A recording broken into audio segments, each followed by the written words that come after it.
নমস্কার, আমি সুকৃতি দান। আশা করি আপনারা সবাই ভালো আছেন। আপনারা সবাই দেখছেন অ্যাস্ট্রো সলিউশন।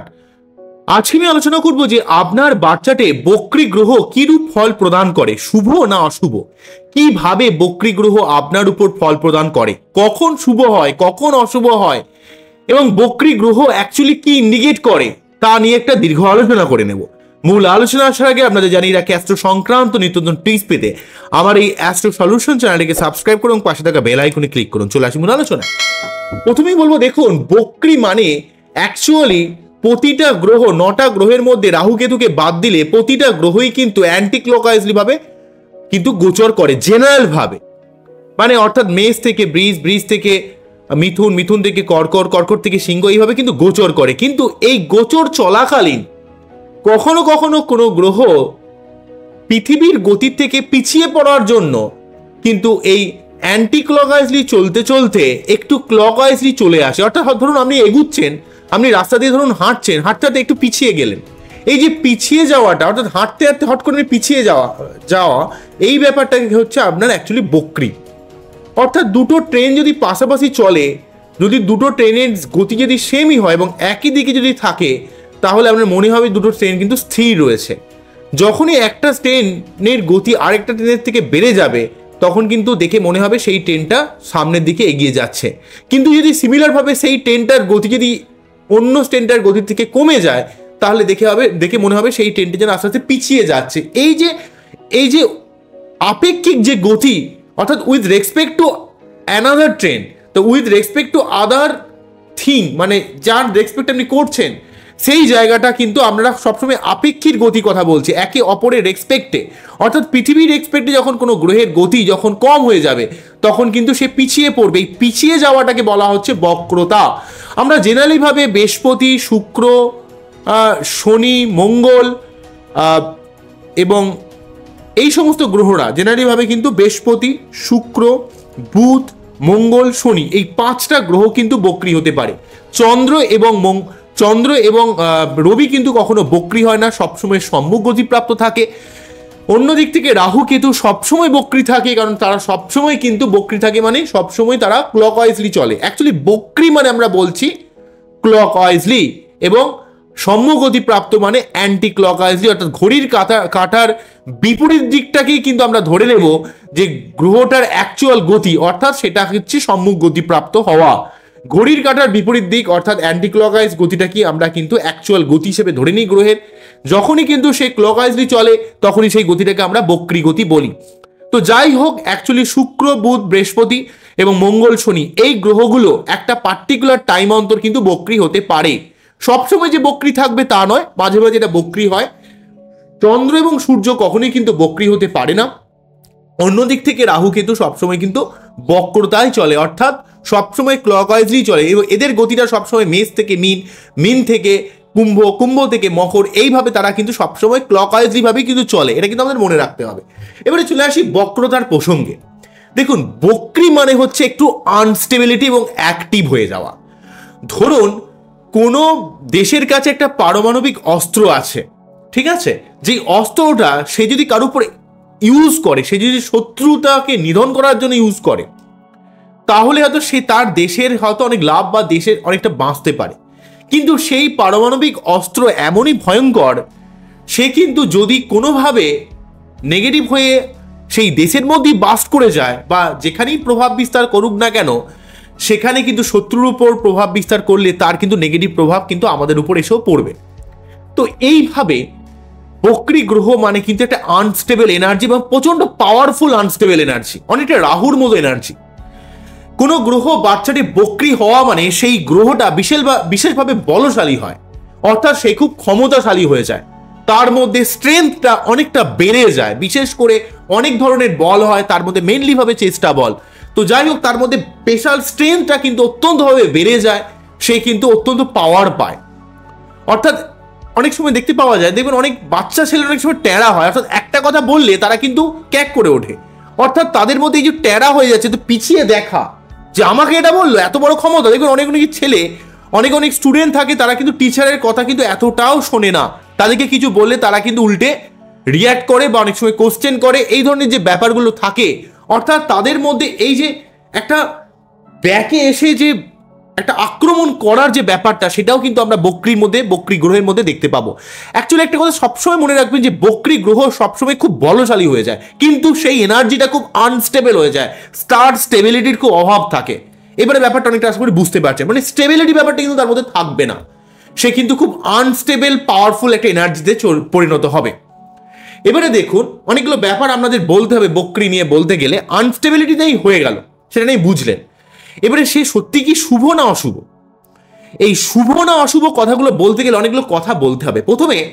প্রথম যে ক্রাইটেরিয়াটা বলবো সেটা হলো, সেই গ্রহটা, যেই গ্রহটাকে আপনি বিচার করতে চলেছেন, সেই গ্রহটা আপনার বার্থ চার্টে কতটা শুভ ফল দেবে, সেই প্রথম ক্রাইটেরিয়ার মধ্যে দুটো শর্তের উপর ফার্স্টে নির্ভর করবে। দুখান আমি টোটাল নিয়ম বলবো, তার মধ্যে প্রথম নিয়মের মধ্যে দুটো পার্ট রয়েছে। সেই পার্টের মধ্যে বলছি যে একটা গ্রহের প্রথম যে ফ্যাক্টর, সেটা নৈসর্গিক শুভ গ্রহ না অশুভ গ্রহ, এবং আপনার লগ্নের এক্সপেক্টে সেই শুভ গ্রহ না অশুভ গ্রহ। দুটো ফ্যাক্টরকে খুব ভালোভাবে দেখতে হবে। যদি একটা কোনো গ্রহ আপনার বার্থ চার্টে নিজের লগ্নের রেসপেক্টে পজিটিভ গ্রহ হয়, আপনারা লগ্নের এক্সপেক্টে পজিটিভ গ্রহ মানে অবশ্যই জানেন, আপনার লগ্নের এক্সপেক্টে যদি সে পজিটিভ গ্রহ হয়, তাহলে আপনি 70% তার থেকে ভালো ফল পাবেন। অন্যদিক থেকে সেই গ্রহটা নৈসর্গিক শুভ গ্রহ না নৈসর্গিক অশুভ গ্রহ, তাহলে কিন্তু সেখান থেকে মোটামুটিভাবে আপনি 30% ফল পাবেন, নেগেটিভ বা পজিটিভ। বোঝা গেল কি বললাম? মানে ফার্স্ট ক্রাইটেরিয়ার মধ্যে যদি আমি দুটো ওয়েটেজ করে দিই, দুটো কিন্তু নাম্বার ডিস্ট্রিবিউশন করে দিই, যেখানে কিন্তু মোটামুটিভাবে, যেখানে আপনার গ্রহটা যদি আপনার লগ্নের ফেভারেবল হয়, সেই গ্রহটা আপনার বার্থ চার্টে শুভ ফল দেবে একটা পার্ট, সেটা ডিপেন্ড করবে 70% মতো, সেইটা ডিপেন্ড করবে। অন্যদিক থেকে সেই গ্রহটা আপনার বার্থ চার্টে নৈসর্গিক অশুভ গ্রহ হলে, সে কিন্তু আপনার এক্সপেক্টে কিন্তু 30% ওয়েটেজে সে কিন্তু নেগেটিভ ফল কিন্তু দেবে। ধরুন উদাহরণস্বরূপ বলা যায় যে ধরুন কুম্ভ লগ্ন, তো কুম্ভ লগ্নের ক্ষেত্রে মঙ্গল কিন্তু এতটাও শুভ গ্রহ নয়। ওকে, কুম্ভ লগ্নের ক্ষেত্রে ধরুন মঙ্গল শুভ গ্রহ নয়, তো এই মঙ্গল যদি কোনোভাবে, মঙ্গল কিন্তু একটা নৈসর্গিক অশুভ গ্রহ, তো এই মঙ্গল যদি কোনোভাবে এই কুম্ভ লগ্নের ক্ষেত্রে বক্রী হয়ে যায়, তাহলে যেহেতু লগ্নপতির শত্রু, সেহেতু আপনার লগ্নপতি থেকেও আপনি নেগেটিভ ফল পাবেন। লগ্নপতির শত্রুতার দিক থেকে 70% নেগেটিভ ফল চলে গেল 100%-এর মধ্যে। অন্য দিক থেকে যেহেতু সেই গ্রহটা একটা নৈসর্গিক অশুভ গ্রহ, সেখান থেকেও আপনি 30%-এর জায়গাও কিন্তু নেগেটিভ ফল পাচ্ছেন। সুতরাং দুটো জায়গা থেকেই কিন্তু আপনার নেগেটিভ ফল আসবে, অর্থাৎ মঙ্গলের মাথা গরম, মঙ্গলের নেগেটিভিটি আপনার মধ্যে কিন্তু চলে আসবে। সব সময় তর্ক বিতর্ক করা, মা বাবার সঙ্গে ঝগড়া করা, যে কোনো ব্যাপারে মাথা গরম করে দুমদাম বলে দেওয়া, বিবাহিত জীবনে সমস্যা ক্রিয়েট করা, এগুলো কিন্তু ক্রিয়েট করবে। আবার ধরুন কারণ মকর লগ্নের ক্ষেত্রে আমরা জানি বৃহস্পতি কিন্তু একদমই শুভ গ্রহ নয়, বৃহস্পতি কিন্তু দ্বাদশপতি, ওকে, এবং তৃতীয়পতি। এই মকর লগ্নের ক্ষেত্রে বৃহস্পতি যদি কোনোভাবে বক্রী হয়ে যায়, তাহলে আপনার লগ্নপতির লগ্নের এক্সপেক্টে যেহেতু অশুভ গ্রহ হয়ে গেল, তাহলে সেখান থেকে 70%-এর দিক থেকে নেগেটিভ ফল পাচ্ছেন। অন্য দিক থেকে যেহেতু সেই গ্রহটা অ্যাকচুয়ালি একটা নৈসর্গিক শুভ গ্রহ, তাই সে বক্রী থাকাকালীন হয়তো আপনার লগ্ন ওয়াইজ নেগেটিভ ফল এলেও আপনি 30%-এর দিক থেকে কিন্তু সম্পূর্ণ পজিটিভ ফলটা কিন্তু পাবেন, যেহেতু সে নৈসর্গিক একটা শুভ গ্রহ। তাই জিনিসটা এতটাও নেগেটিভ কিন্তু বিরাজ করবে না। হ্যাঁ, তবে কিন্তু আপনার মধ্যে কিন্তু মিথ্যা জ্ঞান, আপনার একটু বড়াই করা ভাব, আপনার অনেক সময় টিচারদের সঙ্গে বা গার্জেনের সঙ্গে মনোমালিন্য ক্রিয়েট করা, সেই ব্যাপারটা ক্রিয়েট করবে। কিন্তু যেহেতু সে একটা নৈসর্গিক শুভ গ্রহ, আপনি কিন্তু অনেক জায়গাগুলো কিন্তু চিনতে পারবেন, বুঝতে পারবেন। এইভাবে কিন্তু আমাদের দেখতে হবে। আবার ধরুন কারো ধনু লগ্ন, এবং ধনু লগ্নের ক্ষেত্রে বৃহস্পতি বক্রী হয়ে রইল, তাহলে লগ্নপতি নিজে বক্রী হয়ে রয়েছে, তাহলে লগ্নপতি বক্রী থাকা মানে এক্ষেত্রে সে নিজে নৈসর্গিক শুভ গ্রহ, তাহলে দুটো দিক থেকেই কিন্তু তার ফল পাচ্ছেন। সে এক তো নিজে নৈসর্গিক শুভ গ্রহ, এবং লগ্ন ওয়াইজ সে নিজে লগ্নপতি, তার লগ্নের এক্সপেক্টে সেই শুভ গ্রহ, দুটো সাইড থেকেই সে কিন্তু শুভ ফল পাচ্ছে। তো এইভাবে একটা ক্রাইটেরিয়া আমাদের কিন্তু নির্ধারণ করতে হবে, অর্থাৎ আপনার লগ্নের এক্সপেক্টে সে শুভ গ্রহ না অশুভ গ্রহ, এবং আপনার টোটাল ভাবে নৈসর্গিক শুভ গ্রহ না অশুভ গ্রহ। আপনারা জানেন যে নৈসর্গিক শুভ গ্রহ কোনগুলো?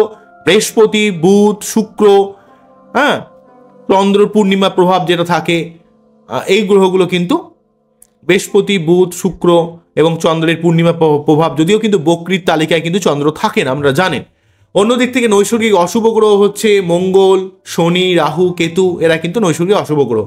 রাহু কিন্তু থাকবেই না, তারা অটোমেটিক্যালি ভাবে সবসময় বক্রী থাকে, সুতরাং এগুলো ধরাছোঁয়ার মধ্যে থাকছে না, শুধুমাত্র মঙ্গল এবং শনিকে নিয়ে আমরা ভাববো। তো যাই হোক, আমাদের ক্যালকুলেশন এগোবে হচ্ছে টোটাল 5টা গ্রহকে নিয়ে যারা মাঝে মাঝে বক্রী হতে পারে, ঠিক আছে? বুধ, বৃহস্পতি, শুক্র, মঙ্গল, শনি। তো এদের মধ্যে কিন্তু মঙ্গল, শনি হচ্ছে নৈসর্গিক অশুভ গ্রহ এবং বক্রী হতে পারে এমন নৈসর্গিক শুভ গ্রহ হচ্ছে বুধ, বৃহস্পতি এবং শুক্র। তাহলে প্রথম ক্রাইটেরিয়াটা আমরা বুঝতে পারলেন, দুখানা তার মধ্যে প্লট কিন্তু করলাম। সেকেন্ড যে ক্রাইটেরিয়াটা আমাদের বলবো সেটা হচ্ছে কারো বাচ্চাতে কোনো বক্রী গ্রহ যদি নিচস্থ হয়ে যায় সে কিন্তু উচ্চস্থ ফল প্রদান করে। শাস্ত্র তাই কিন্তু বলছে কোনো গ্রহ নিচস্থ হলে উচ্চস্থ ফল প্রদান করে এবং উচ্চস্থ কোনো গ্রহ বক্রী হলে সে কিন্তু নিচস্থ ফল প্রদান করে। অর্থাৎ বক্রতা মানে কিন্তু কিছুটা তার ফলাফলটা উল্টে যাওয়া, অর্থাৎ নিচস্থ হলে উচ্চস্থ ফল দেবে, উচ্চস্থ হলে নিচস্থ ফল দেবে, আর জেনারেল থাকলে জেনারেল ফলই কিন্তু থাকবে। এবারে কথা হলো, যেভাবে আপনার কোনো গ্রহ বক্রী থাকে, বক্রী থাকা মানে তার মধ্যে একটা আনস্টেবল এনার্জি, বারে বারে বলছি, সে কিন্তু প্রচন্ড পাওয়ারফুল কিন্তু আনস্টেবল, অত্যন্ত পাওয়ারফুল এনার্জি কিন্তু আনস্টেবল এনার্জি। তাই কোনো গ্রহ যদি আপনার বাচ্চাটি যেভাবে বক্রী রয়েছে সেই ভাবটাকে কিন্তু আপনার অবশ্যই নেগেটিভ করবে। সে যতই আপনার পজিটিভ গ্রহ হোক না কেন, সে কিন্তু সেই ভাব সংক্রান্ত ব্যাপারে কিছু না কিছু ডিস্টারবেন্স কিন্তু ক্রিয়েট করবেই। কিন্তু যে গ্রহটা বক্রী রয়েছে তার কারকতা ওয়াইজ, যেমন ধরুন বুধের কারকতা হচ্ছে বুদ্ধি, পড়াশোনা, আপনার কমিউনিকেশন, তেমন ধরুন শুক্রের কারকতা হচ্ছে কামনা বাসনা, ভোগ, একটু নিজেকে সাজিয়ে গুছিয়ে রাখা, সুন্দরভাবে একটা লাভ এক্সপ্রেশন, অর্থ লাভ। বৃহস্পতিদেব মানে হচ্ছে আপনার একটা ধার্মিক ব্যাপারের প্রতি ভালোবাসা, আপনার পড়াশোনার প্রতি ভালোবাসা, পড়াশোনার ইচ্ছা, বা আপনি গুরুস্থানে কোনো মানুষকে সম্মান দেওয়া, ঠিক আছে? অন্যদিক থেকে ধরুন মঙ্গলের প্রভাব হচ্ছে রাগ, জেদ, অ্যাগ্রেশন, সম্পত্তি প্রাপ্তি, জীবনে কিছু করার মতো মেন্টালিটি, মাথা গরম করার ব্যাপার। অন্যদিক থেকে শনি হচ্ছে ধৈর্য শক্তি, অধ্যাবসায়, জীবনে ডিসিপ্লিন পথে সহজভাবে সার্বিকভাবে জীবনে উন্নতি করা, আপনার জীবনে যতই স্ট্রাগল আসুক, যতই প্রতিবন্ধকতা আসুক না কেন সেটা ধরে রাখা। অর্থাৎ প্রতিটা গ্রহ যে যে কারকতাকে হোল্ড করে সেই কারকতা ওয়াইজ আপনার মধ্যে সেই ফল কিন্তু ব্যক্ত হবে। অর্থাৎ আপনার বাচ্চা যদি বুধ বক্রী থাকে, আপনার মধ্যে বাচ্চা সুলভ ব্যাপার অবশ্যই ফুটে উঠবে। যদি আপনার বাচ্চাতে বৃহস্পতি বক্রী থাকে, আপনার মধ্যে ধার্মিক ব্যাপার ফুটে উঠবে। যদি আপনার মধ্যে শুক্র বক্রী থাকে, আপনার মধ্যে সেক্সুয়াল মেন্টালিটি ফুটে উঠবে। যদি আপনার মধ্যে মঙ্গল বক্রী থাকে, তাহলে আপনার মধ্যে কিন্তু রাগ জেদের ব্যাপারটা বেড়ে উঠবে। যদি আপনার মধ্যে শনি বক্রী থাকে, তাহলে আপনার মধ্যে একটা ধৈর্য বা জীবনে কিছু করার মতো মেন্টালিটি, চুপ করে থেকে জীবনে কিছু করার মতো একটা মেন্টালিটি কিন্তু দেখতে পাওয়া যাবে। এটা কিন্তু মনে রাখতে হবে। অর্থাৎ যেই গ্রহের, সেই গ্রহের কারকতাটাকে কিন্তু বাড়াবে অবশ্যই, কিন্তু সেই গ্রহটা যেখানে অবস্থান করছে তার জায়গাটা কিন্তু ডিস্টার্ব করবে, এটা কিন্তু বুঝবেন। অন্যদিক থেকে বক্রী গ্রহ যে যে ভাবের মালিক এবং যে যে ভাবে দৃষ্টি প্রদান করছে, আপনারা জানেন যে বৃহস্পতি যদি কারো বাচ্চাদের বক্রী হয়, বৃহস্পতি একসঙ্গে পঞ্চম, সপ্তম, নবম এবং সেই সঙ্গে সে একটা ভাবের হয়তো মালিক, এতগুলো ভাবের কিন্তু ফলাফলকে অনেকটা শুভ দেওয়ার চেষ্টা করবে। যে যে ভাবে দৃষ্টি প্রদান করবে এবং যে যে ভাবের মালিক হবে সেই সংক্রান্ত ব্যাপারে কিন্তু শুভ ফল দেবে। কিন্তু যে ভাবের মালিক সেই সমস্ত ব্যাপারে জাতক বা জাতিকা একটু বেশি ডিজায়ার বা বেশি চাহিদা ক্রিয়েট করবে। ধরুন আপনার যদি ধনু লগ্ন হয় এবং আপনার বাচ্চা যদি বৃহস্পতি বক্রী হয়, আপনি অবশ্যই ধার্মিক হবেন, কারণ বৃহস্পতির কারকতা ওয়াইজ। কিন্তু লগ্নের মধ্যে এমন ব্যাপারের জন্য, লগ্নপতি বক্রী থাকার জন্য আপনার মধ্যে লগ্ন ওয়াইজ যে ফল, মাঝে মাঝে কিন্তু আপনি খুব রেগে যাবেন, পেটের সমস্যা ক্রিয়েট করবে, কেননা বৃহস্পতি বক্রী রয়েছে। আপনার লগ্ন ওয়াইজ ফলটা আপনার মধ্যে কিছুটা মাঝে মাঝে নেগেটিভ করে দেবে, কিন্তু অ্যাকচুয়ালি আপনি কিন্তু খুব সৎ প্রকৃতির হবেন। এবং যেখানে বৃহস্পতিদেব অবস্থান করছে সেই ভাবটা কিছুটা নেগেটিভ করলেও যে যেভাবে দৃষ্টি প্রদান করবে, ধরুন আপনার বাড়িতে যদি নবম ভাবে বৃহস্পতি থাকে, তাহলে নবম ভাবের কিছুটা তো ক্ষতি করবে। এমনিতেই বৃহস্পতি যেভাবে অবস্থান করে সেভাবে কিছুটা ক্ষতি হয়, কারণ অগ্নিকারক একটা গ্রহ। কিন্তু যে ভাবের উপর দৃষ্টি প্রদান করবে সেই ভাবটার ফলাফলটাকে অনেক গুণে পজিটিভ করে দেবে।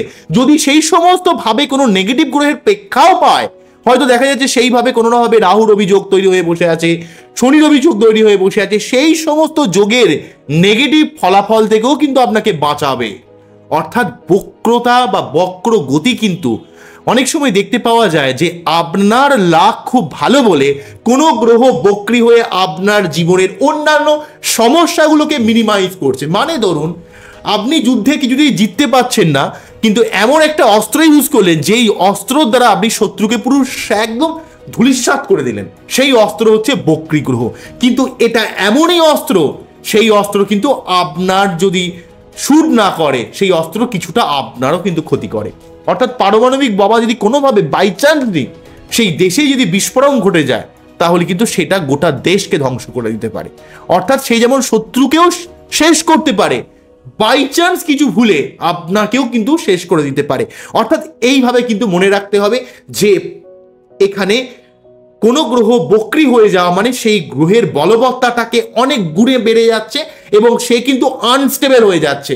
তাই যে ভাবে থাকছে সেই ভাবের কিছুটা নেগেটিভ করছে, কিন্তু যে ভাবের সে অ্যাকচুয়ালি অধিপতি এবং যে ভাবগুলোকে দৃষ্টি প্রদান করছে সেই সংক্রান্ত ব্যাপারে জাতক বা জাতিকা অবশ্যই শুভ ফল পাবে। কিন্তু যে ভাবের সে অধিপতি, সেই সংক্রান্ত তার ডিজায়ার এতটাই বেড়ে যাবে, মনে হবে যেন আরো চাই, এই ধরনের একটা মেন্টালিটি কিন্তু বেড়ে যাবে। তবে ইন জেনারেল ভাবে বলতে গেলে সে যে ভাবের অধিপতি এবং যে ভাবে দৃষ্টি প্রদান করবে, সেইখানে কিন্তু অবশ্যই শুভ প্রভাব দেবে এবং সেই গ্রহের কিছুটা কারকতাকেও কিন্তু বাড়িয়ে দেবে। এইভাবে বক্রী গ্রহ কিন্তু ফলাফল প্রদান করে। আমি অনেকের বাচ্চার দেখেছি যে তাদের বাচ্চার তো অনেক নেগেটিভ যোগ রয়েছে, কিন্তু তার বাচ্চাদের কোনো শুভ গ্রহ বক্রী থেকে তার হয়তো দেখা গেল তার লগ্নের এক্সপেক্টেও সেই শুভ গ্রহ এবং তার নৈসর্গিক শুভ গ্রহ। ধরুন কারো সিংহ লগ্নের হয়তো দেখা গেল সেই সিংহ লগ্নে হয়তো বৃহস্পতি বক্রী হয়ে বসে রয়েছে। তাই লগ্নে বক্রী থাকার জন্য তার মাঝে মাঝে কিন্তু রাগ জেদ বেড়ে যাবে, এটা কিন্তু বাড়বেই তার, কিন্তু কেন অগ্নিকারক গ্রহ, তার মধ্যে একটা স্বাধীন চেতা মেন্টালিটি কাজ করবে, তার মধ্যে কিন্তু একটু হজমের সমস্যা ক্রিয়েট করতে পারে, মাথা গরম করতে পারে, কিন্তু সেই মানুষ এবং মোটা হয়ে যেতে পারে একটু, কিন্তু সেই মানুষ কিন্তু যেহেতু তার পঞ্চম ভাবে, সপ্তম ভাবে, নবম ভাবে দৃষ্টি দিচ্ছে এবং সিংহ লগ্নের ক্ষেত্রে যেহেতু বৃহস্পতি পঞ্চম ভাবেরও কারক, পঞ্চম ভাবের যেহেতু অধিপতি, তাই আপনার ক্ষেত্রে যাদের সিংহ লগ্ন হয়ে রয়েছে তার ক্ষেত্রে কিন্তু পড়াশোনার ক্ষেত্রে ভালো হেল্প পাবেন, বৈবাহিক লাইফ ভালো করবে, কর্মের জায়গা ভালো করবে এবং ভাগ্যের জায়গা ভালো করবে। কিন্তু পঞ্চম ভাবে তো উন্নতি করবে, অর্থাৎ বুদ্ধি, পড়াশোনা, সন্তানের ভাগ্য তো ভালো হবেই, কিন্তু জাতক এই পঞ্চম ভাব সংক্রান্ত ব্যাপারে আরো বেশি ডিজায়ার বা বেশি চাহিদা অনুভব করবে যে আমার যেন সন্তান অনেক ভালো হয়, আমার সন্তান যেন কৃতি হয়, আমি যেন জীবনে বুদ্ধি ইমপ্লিমেন্ট করে অনেক কাজ করতে পারি, এবং তার মধ্যে একটা আধ্যাত্মিকতা ব্যাপারও কিন্তু কাজ করবে তার বক্রী থাকার জন্য। এই ব্যাপারটা কিন্তু আমরা দেখব। তাহলে বক্রতা কোনো গতির যদি কোনোভাবে কোনো গ্রহ পেয়ে যায়, এতগুলো জায়গা থেকে ফলটা কিন্তু হয়। তার কারকতার দিক থেকে সে শুভ ফল পায়, সে যে গ্রহের যে ভাবের অধিপতি সেই সংক্রান্ত ব্যাপারে তার একটু বেশি চাহিদা অনুভব করে এবং সেই বক্রী গ্রহটা যে ভাবকে দেখছে সেই ভাবটাকে পজিটিভ করে, কিন্তু যেভাবে অবস্থান করছে সেই ভাবটা কিন্তু কিছুটা নষ্ট হয়ে যায় এতটা আনস্টেবল এনার্জি থাকার জন্য। সেই ব্যাপারটা কিন্তু মনে রাখতে হবে। এইভাবে বক্রী গতি ফলাফল প্রদান করে। এই জন্য কোনো বক্রী গতির প্রতিকার করতে গেলে জেনারেলিভাবে খুব সাবধানতা অবলম্বন করতে হবে। বক্রী গতি যদি আপনার লগ্নের রেসপেক্টে অশুভ গ্রহ হয়, তাহলে কিন্তু সেই বক্রী গ্রহের জেনারেলভাবে কখনোই ভুল করে প্রতিকার করবেন না, তাহলে কিন্তু সেই গ্রহ কিন্তু আপনাকে প্রচন্ড বিপদের মধ্যে ফেলতে পারে, যেহেতু আপনার লগ্নের এক্সপেক্টে সে শুভ গ্রহ নয়। এটা কিন্তু খুব মনে রাখতে হবে। কিন্তু এই বক্রী গ্রহ যদি আপনার লগ্নের এক্সপেক্টে শুভ গ্রহ হয়, তার কিন্তু আপনি অবশ্যই প্রতিকার করতে পারেন। তবে জেনারেলিভাবে বক্রী গতিপ্রাপ্ত কোনো গ্রহকে জেনারেলিভাবে যদি তার মন্ত্র পাঠ করেন, তাকে যদি প্রসন্ন করেন, আপনারা কিন্তু সেই বক্রী গ্রহ থেকে আপনারা জীবনে কিন্তু প্রভূত লাভ পাবেন এবং জীবনে অনেক অংশে উন্নতি করতে পারবেন। এই ব্যাপারটা কিন্তু আপনাদের মনে রাখতে হবে। বক্রী থাকা মানে কোনো গ্রহ যদি আপনার বাচ্চাটি বক্রী থাকে, সেই গ্রহটা কিন্তু আপনার অনেক সমস্যাকে নির্মূল করতে পারে। আবার এটাও মনে রাখতে হবে আপনার বাচ্চাটি একাধিক গ্রহ, দুটো বা দুইয়ের অধিক গ্রহ বক্রী থাকলে জীবনে কিন্তু অনেক বেশি সমস্যা ক্রিয়েট করে। অর্থাৎ সেই ফলটা যে সে কিভাবে দেবে তার কোনো স্থিরতা থাকে না, কিছুটা আনস্টেবল এনার্জি, কিছুটা রাহু কেতুর মতো ব্যাপার, কখনো ভালো কখনো খারাপ, এই আপ ডাউন ব্যাপারটা করে। কারো মধ্যে বুধ বক্রি হলে তার মধ্যে একটা বাচ্চা সুলভ ব্যাপার ক্রিয়েট করে, এই ব্যাপারটা কিন্তু থাকবে। তো যাই হোক, তার কারকতা ওই সে শুভ ফল পাবে। অনেক সময় দেখতে পাওয়া যায় কারো বার্তাতে লগ্নপতি নিজে বক্রি হয়ে রয়েছে, সেক্ষেত্রে দেখতে পাওয়া যায় তার জীবনের অনেক সমস্যাকে সে কিন্তু নির্মূল করতে সমর্থ হয়, কেননা তার বাচ্চাটির নিজের লগ্নপতি সমস্ত বাচ্চাটার মালিক কিন্তু অত্যন্তভাবে স্ট্রং রয়েছে, কিন্তু তার আনস্টেবিলিটির জন্য মাঝে মাঝে সে কিন্তু জীবনে ভুল সিদ্ধান্ত নিতে পারে, এই ব্যাপারটাও কিন্তু তার মধ্যে থাকবে। অবশ্যই এই জায়গাগুলোকে ভালোভাবে আপনাদের বুঝতে হবে। বক্রি গ্রহ মানে বলে দিলাম খুব ভালো ফল দেবে আর খুব খারাপ ফল দেবে, এইভাবে অনেক অ্যাস্ট্রোলজার এমনভাবে বলে দেন না, মানে অবাক লাগে। অনেক ভালো লোকও রয়েছেন বাজারে, কিন্তু এমন কিছু কিছু লোক রয়েছে বক্রি মানে খুবই শুভ বলে দেন, বক্রি মানে খুবই অশুভ বলে দেন, কিন্তু অ্যাকচুয়ালি কোন জায়গাটা ক্রিয়েট করে সেটা কিন্তু খুব কম সংখ্যক মানুষই কিন্তু এগুলো দেখানোর চেষ্টা করেন। তো আমার একটা বিশাল বড় সাবজেক্ট, তার কিছুটা অংশকে আমি আপনাদের বোঝানোর চেষ্টা করছি। এর কোনো অন্ত নেই, এর কোনো শেষ নেই। আমিও একজন স্টুডেন্টের মতো আমাকে শিখতে হয়, কারণ এই জিনিস না শিখলে, এই জিনিস নিত্য নতুনত্বভাবে না জানলে আপনাকে কিন্তু এর অন্ত নাই, এর শেষ নাই। এবং জিনিসটা যদি আমি বলে দিই এটা মানে এটাই ঠিক, এটা কিন্তু কখনোই এইভাবে বললে হবে না, কেননা এর শেখার কোনো শেষ নেই। এটা অনেকটা সমাজ অনুযায়ী মানুষের মেন্টালিটি ওয়াইজ জিনিসটা কিন্তু আস্তে আস্তে অনেকটা চেঞ্জ করছে। আগেকার দিনের মাঙ্গলিকের মানে যা ছিল, এখনকার দিনের মাঙ্গলিকের মানে কিন্তু অনেক বদলে গেছে। সুতরাং সার্বিক বাস্তবের আলোকে আমাদের ভাবতে হবে, আমাদের বুঝতে হবে, তাহলে এই সমস্যাকে আমরা অবশ্যই নির্মূল করতে পারবো। আশা করলেও আপনারা বুঝতে পেরেছেন সর্বার্থক আমার এই প্রয়াস বক্রি গ্রহ নিয়ে। আপনাদের এই অনুষ্ঠানটি আপনাদের কেমন লাগলো, আপনাদের জন্য করা এই অনুষ্ঠানটি আপনাদের কেমন লাগলো সেটা কিন্তু আমাকে অবশ্যই জানাবেন কমেন্ট সেকশনে। আবারও দেখা হবে নতুন কোনো ভিডিও নিয়ে। আপনারা সবাই ভালো থাকবেন, সবাইকে ভালো রাখবেন। এই জানিয়ে অনুষ্ঠানটি শেষ করছি। নমস্কার, থ্যাংক ইউ।